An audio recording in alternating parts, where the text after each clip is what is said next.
We want to do mangrove restoration, na nafikiri hapo ndio tunaweza kuleta kina mama wengi, watoto wangu wavulana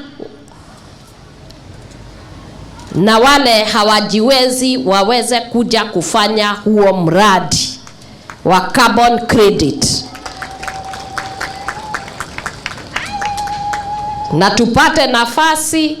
Tunatafuta na nimepata mwekezaji ambaye atafanya Carbon Credit Institute ya kuja kuwafunza namna ya kupata credit za kutosha na bei ile nafuu, ndio county ipate, nyinyi mpate, serikali ipate na mwekezaji apate. And I believe it is the right thing to do. Mimi nikiangalia, mimi nafikiria ni katika ukulima ambako tunaweza badilisha maisha yenu. Mko tayari kulima? Mko tayari kufanya mambo ya mangrove na kupanda miti?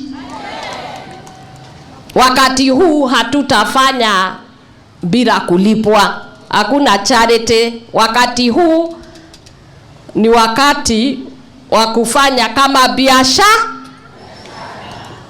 Kwa hivyo mtatuona tukija, tuone vile tunaweza kufanya miradi hii ya mangrove ambaye itaweza kuweka hawa kina mama waweze kujipatia ajira na wapate kupatiwa heshima yao.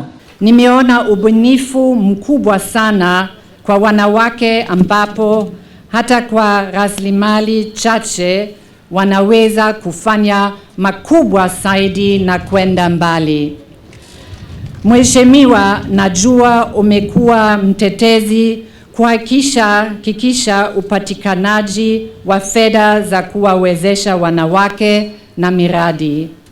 Ningependa kukuambia hapa kwamba hili ni jambo ambalo pia liko karibu na moyo wa mume wangu, pamoja na utawala wake Gavana wa Kilifi Gideon Maitha Mung'aro.